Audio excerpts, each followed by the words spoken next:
is with Ventura, we can e-file the initial petition, get a case number issued, but then everything else has to be wet signatured and mailed in to the court for review.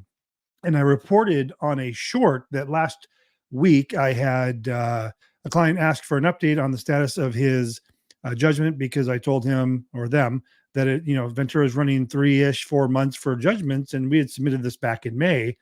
And I did the math. I said, yeah, we're about 5 months. That's right. So I called Ventura, and the clerk said that they're running about 6 months.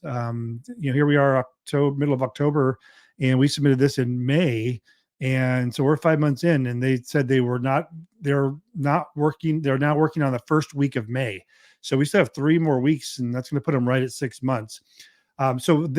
Here's a tip for you on this. If you're in Ventura, and this is what we did for these clients, we usually get all our paperwork done much sooner than the 6 months, obviously, because you want to get your judgment in line for review. Let me give you a scenario here.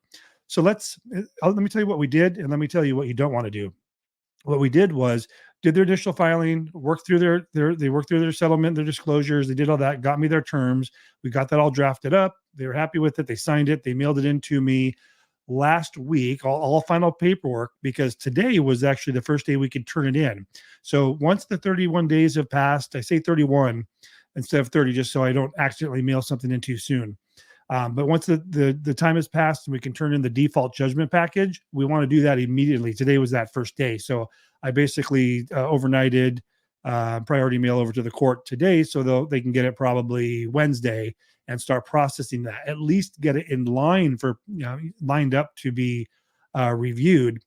So we're now 1 month into their process from when it was filed and served, and then you're going to have this now 6 month review process with the court.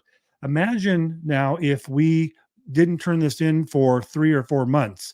It's going to be 6 months from that point, which would make the divorce case actually take 9 months instead of 6. And these clients really didn't want to go into anything beyond the 6 months. We want to get that in as soon as